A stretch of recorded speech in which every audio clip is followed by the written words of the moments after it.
sɔgɔlen no aw na ni sanga kofɔlen in na an ka page Facebook kan an bɛ foli di aw kelen-kelen na bɛɛ lajɛlen ma ko bɛɛ k'i bisimila bi tɛnɛndonya renouveau matin ale kan hali ni o y'a sɔrɔ la a kun kɛra fama ye tile 2 bɔ ɲɔgɔn ko sɔgɔmada in na aw nisɔndiyalen bɛ na aw ka kibaruya kunfɔlɔw fara ɲɔgɔn kan ka di aw ma bonya ani karama kɔnɔna la aw mana kɛ Mali fan o fan togodala mɔgɔw awɔ an tɛ ɲinɛ aw kɔ sabula aw fana bɛ sɔgɔ anw na ka caya kosɛbɛ min b'a to aw bɛ se ka kibaruya sanuman sɔrɔ ka aw to fo aw ka duguw la an bɛ aw kelen-kelenna bɛɛ lajɛlen fo tunkarankew an tɛ ɲinɛ aw fana kɔ aw fana niyɔrɔ bɛ jɛmukan in kɔnɔna la ko bɛɛ lajɛlen ka bisimila minɛ anw ka dibila baara kɛbagaw an ka foli bɛ u ye labɛnw sigi sen kan o kama an bɛ ka don jɛmukan ale kɔnɔna la sisan nɔ studio Bamidaw kɔnɔ jama dafalen don Isa Kaba Sidibe bɛ yan nɔ ka fara Umaru Koyita kan ani Fanta Tomota an bɛna don kibaruyaw olu kɔnɔna la sisan ko baro ja ye baro ɲɔgɔntigiya ye Umaru Koyita Fanta Tomota e ni sɔgɔma a bɛ cogo di baasi tɛ sangaw ko k'u ka foli f'i ye sangaw tɔɔrɔ t'u la baasi t'u la kɔni u bɛɛ lajɛlen ko ka foli f'i ye k'i ni ɲantuma k'an b'u yɛrɛ fo u ka lamɛnni na foli diyar'u ye Fanta Tomota kɔrɔ baasi t'i la mais ala tɔnɔ alhamdulillah hali ni o y'a sɔrɔ la Umaru wagati ale bɛ ka yɛlɛma sisan sabula nɛgɛ kanɲɛ 6 sisan o b'a sɔrɔ la dugu ma jɛ o dun b'a sɔrɔ la an fana bɔ kuma sera a ko dun filɛ dɛ a ma nɔgɔ dɛ Fanta Tomota o b'a sɔrɔ kɛnɛ ma ci kosɛbɛ n bɛ fɛ k'o de fɔ i n'a fɔ waati yɛlɛma cogoyaw don kɛnɛ ma ci nɛgɛ kanɲɛ 6 ninnu o b'a sɔrɔ kɛnɛ ma ci tiɲɛ don kɔrɔlen funtɛni wagati ninnu fɛ o b'a sɔrɔ a cira o b'a sɔrɔ kɛnɛ cira waati yɛlɛma cogoyaw don siga fosi tɛ a la Fanta Tomota an b'a lamɛnbaaw bɛɛ lajɛlen fo i y'a fɔ cogo min na maa maa bɛ yen nɔ k'u bɛ soli k'u sɔgɔ an na walasa ka se ka kunnafoni i y'a fɔ cogo min na maa maa bɛ yen nɔ k'u bɛ soli k'u sɔgɔ an na walasa ka se ka kunnafoni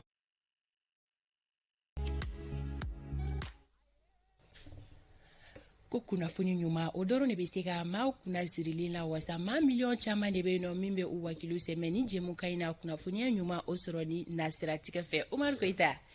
bi don kibaru minan kɔnɔna la kibaruyaw bɛ tali kɛ jumɛn jumɛn kan maaw kɔrɔtɔlen don Fanta Tomota kibaruya caman b'an bolo ni ye sirajan min tɛmɛ ni baara cogoyaw ye fɛn min kɔni ye Sugɛli Kokala Mayiga kalo 4 tɛmɛnen kɔfɛ ko ale kɔni bɛ se ka segin ka baara daminɛ ka sababu kɛ sura ko fɛn min ye secrétaire de la présidence ye ale ye décret dɔ kalan jamana telesoba la min b'a jira k'a fɔ Abdoulaye Mayiga ale ka intérimaire o kɔni sonsori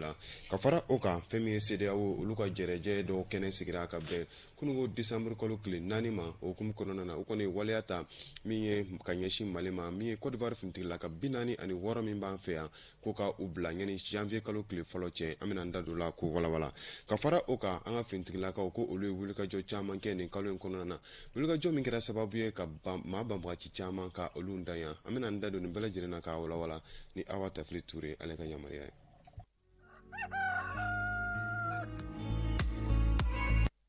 n bɛ segi ka foli kurakura ka ɲɛsin alamɛbaw bɛɛ lajɛlen ma maa minnu bɛ yen nɔ ko olu bɛ soli k'u sɔgɔ renouveau la walasa ka se ka kunnafoni kunfɔlɔw sɔrɔ an b'a fɔ k'u bisimila hukumu kɔnɔna na fɛn min kɔni Sugɛli Kokala Mayiga ko kalo 4 tɛmɛnen kɔfɛ ale kɔni kan ka baara daminɛ ka bɛn bi sɔgɔmada in na ma sabula fɛn min kɔni jamana ɲɛmaa ale ye décret ta décret min kɔni bɛ kɛ sababu ye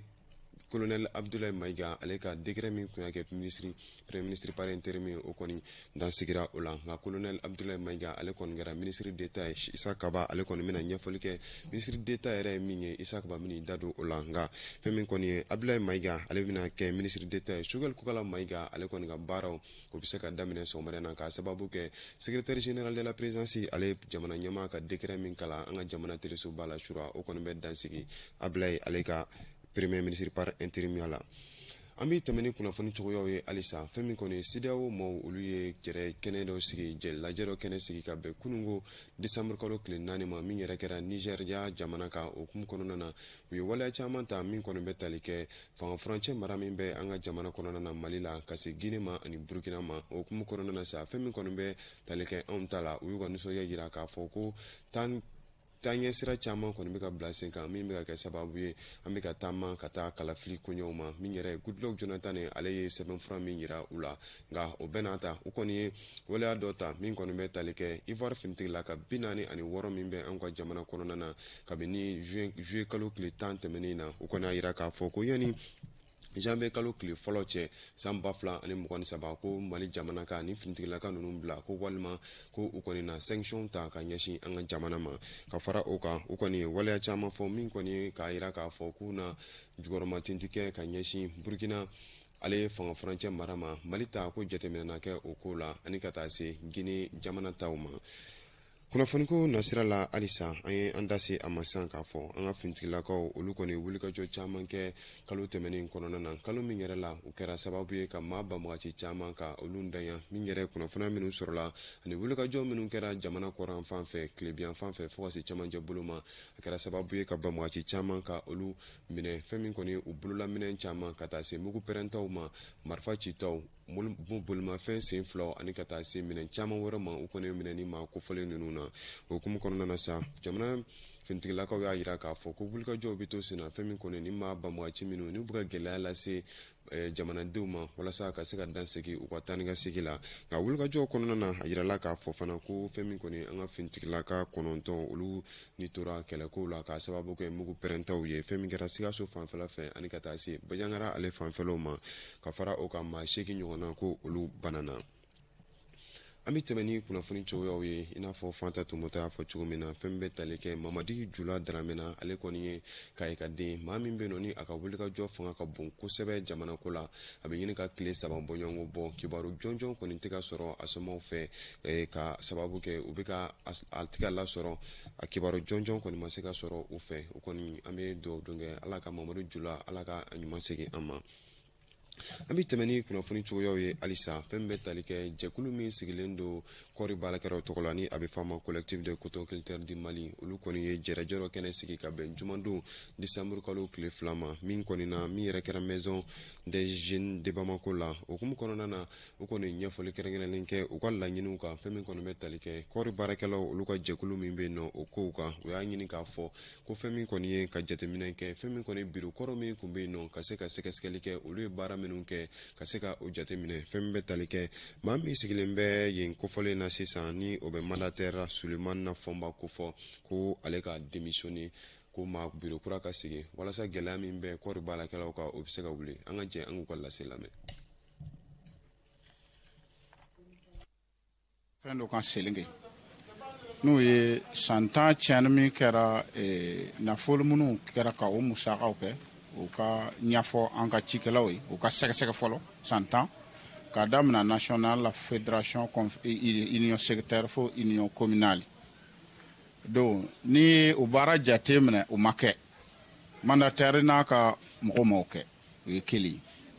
kana kalata dora kalata nana kɛ mankan cayara mais ni y'o baara jate minɛ registre dɔw olu kun dira ko ka tɔn yɛrɛ k'aw lafa tɔn yɛrɛ kɔnɔ n'an b'a fɔ o ma ko coopérative Loada donc CPC ka registre lafa cogo yɛrɛ man ɲɛ mais ni an ka tɔn sariyaw ta en tant que ni tɔn bila ma kɛ élection man kan ka kɛ transition nana a fɔra ko Malikura tɛ se ka jɔ ni tiɲɛ tɛ ni ko ka olu ka baara jate minɛ depuis olu nana mɔgɔ ye gouvernement wari yurugu ani fɛn ninnu diɲɛ bɛɛ bɛ k'a ye u bɛ ka o sɛgɛsɛgɛliw kɛ